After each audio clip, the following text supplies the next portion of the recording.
చాలా మందికి అప్పు తీసుకునేటప్పుడు ఉన్న ఆప్యాయత తిరిగి ఇవ్వడానికి ఉండదు. అప్పు ఇచ్చేటప్పుడు మనకి దేవుళ్ళ కనబడతారు. అప్పు అడిగినప్పుడు మాత్రం అవతలోడు మనకి ఎలా కనబడతాడంటే రాక్షసుల్లా కనబడతాడు. గుర్తుపెట్టుకో, నువ్వు ఏ అవసరం మీద అయితే వాడి దగ్గర అప్పుకెళ్ళావో అదే అవసరం వాడికి ఉంటుంది.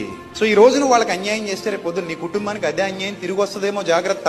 తీసుకున్నప్పుడు తిరిగి ఇచ్చేయాలి. అది నమ్మకత్వానికి నిదర్శనం. సో అతని దగ్గర నేను ఎలాగైతే తీసుకున్నాను, నాకు ఎలాగైతే పిల్లలు ఉన్నారో అతనికి పిల్లలు ఉన్నారు, నాకు ఎలాగైతే భార్య ఉందో అతనికి భార్య ఉంది, నా కుటుంబానికి అవసరతలు ఉన్నట్టే అతని కుటుంబానికి అవసరతలు ఉంటాయి. నమ్మకత్వంతో నేను అడగగానే నాకు ఇచ్చాడు, నేను కూడా అదే నమ్మకత్వంతో నేను అతనికి ఏం చేయాలి, తిరిగి ఇచ్చేయాలి. అయినా డబ్బు కంటే గొప్పది కోట్లు పెట్టినా కొనలేని నమ్మకత్వం. అది నాలో ఉంది. అదే నిన్ను ఎప్పటికీ కాపాడుతుంది. గుర్తుపెట్టుకో, నువ్వు ఎంత నమ్మకత్వంతో ఉంటావో అంత హెచ్చైన స్థితిలోనికి నువ్వు వెళ్ళిపోతావు. ఇదే సీక్రెట్. ఎక్కడైనా సరే నమ్మకత్వాన్ని కాపాడుకో.